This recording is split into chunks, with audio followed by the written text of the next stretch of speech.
Bale, gagawa tayo ng light stand. Improvise lang to. Meron akong speaker plunger. Ito, yung patungan ng speaker pole stand. So alam niyo naman kung ano to, 'di ba? Para sa speaker box nilalagay para patungan ng pole mount. So ito ang gagawin natin, i-welding natin to dito. So may mga retaso ako na tubular na 1x1. So nagkataon, so tatluhan to. Tatlong parled lang, isa, tapos sa gitna pangalawa, tapos sa dulo tatlo. Usually apatan na parled, so tayo tatlong parled lang. Tapos i-welding ko na lang tong plunger, ang tawag nito eh. So dito papasok yung light stand.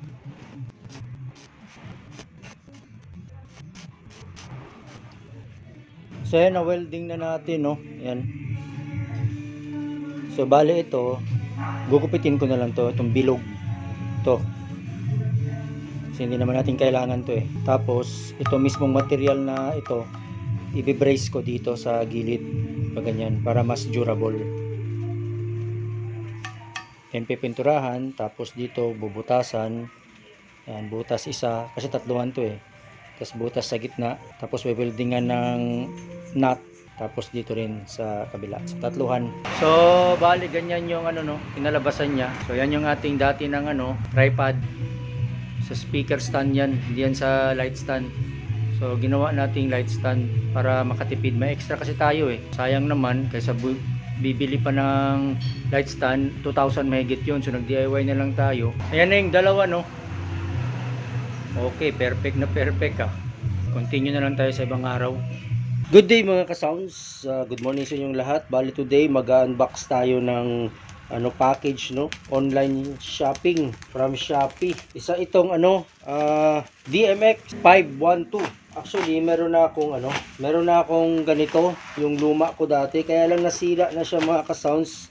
Hindi na reliable yung mga pindutan niya, kaya naisipan kong bumili na lang. Mura lang ito, mga nasa 1,200 pesos lang. So maganda yung pagkabalot niya, no. May manual, kapom. Tapos ito yung pinaka-actual, naka-cellophane.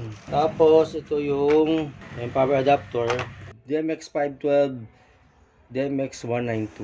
So, maganda yung mga slides. Inutang ko lang to online, Shopee Pay, SPay. Alright, na i-set up na natin yung ating bagong DMX 12. So gumamit lang tayo ng dalawang ilaw, no, itong Big Dipper LP001 H+. So again, ang kagandahan ng Big Dipper LP001H Plus is naka-built-in na yung mga power cable, no, and link. So isang saksakan na lang, ayan, sinaksak natin yung power dito. And then ito naka series ang power. Yan. Tapos sa DMX naman, ito yung DMX yan siya, naka in. Yan, ayaw mag-focus in.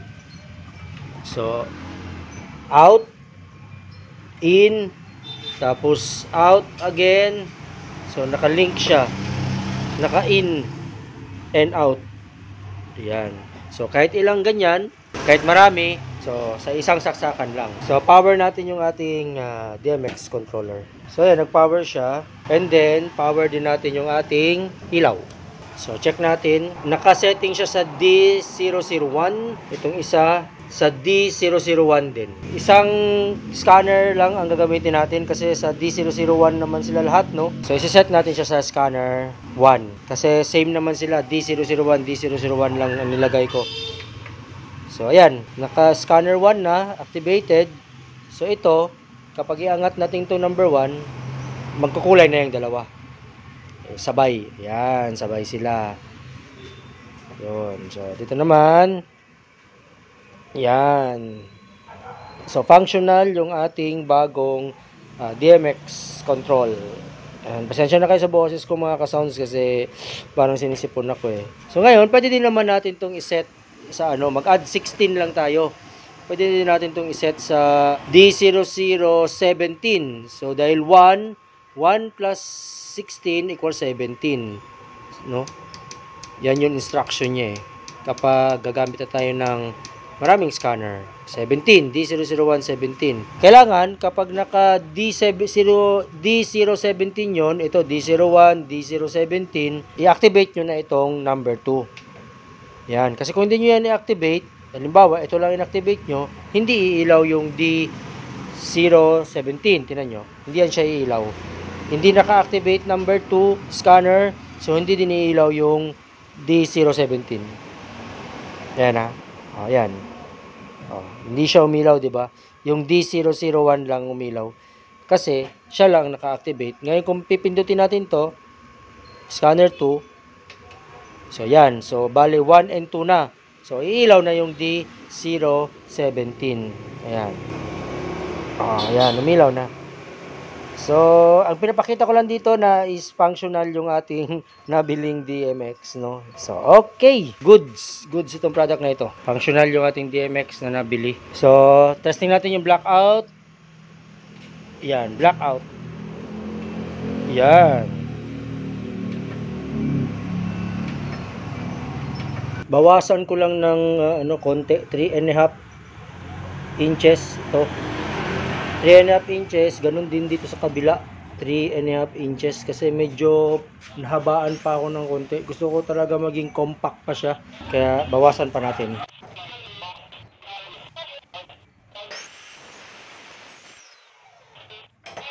So ayan, umigsi na siya, mas mas compact na. So ayan, no, parehas ng haba nila, very compact na siya, maigsi na, perfect.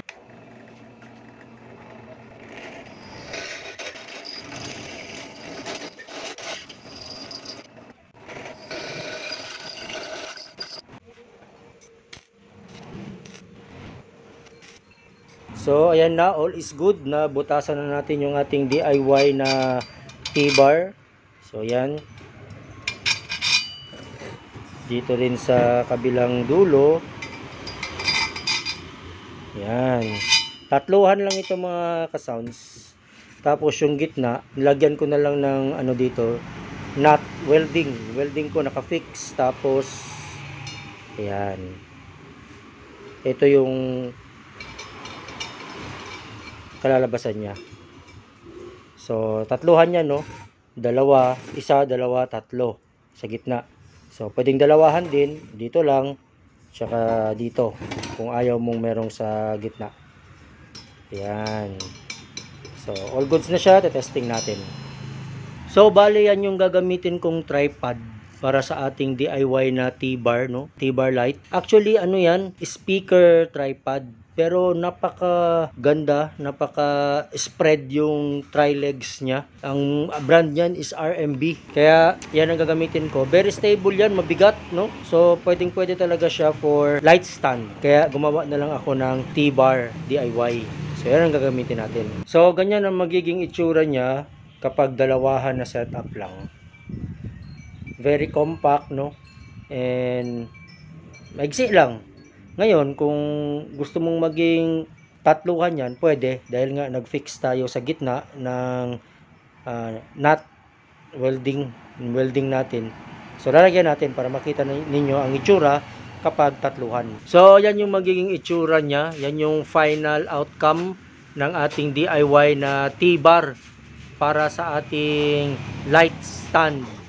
Okay, so nagustuhan ko naman. Very sturdy naman siya. Very light and short and compact. Maigsi lang. Yan yung gusto ko yung maigsi lang para at least sa pagbubuhat, no, magaan lang, and then hindi masyadong bulky, hindi siya masyadong mahaba. So ayan na siya. So sana nagustuhan nyo rin, no, and thank you so much for watching. See you in my next vlog. God bless and to God be the glory.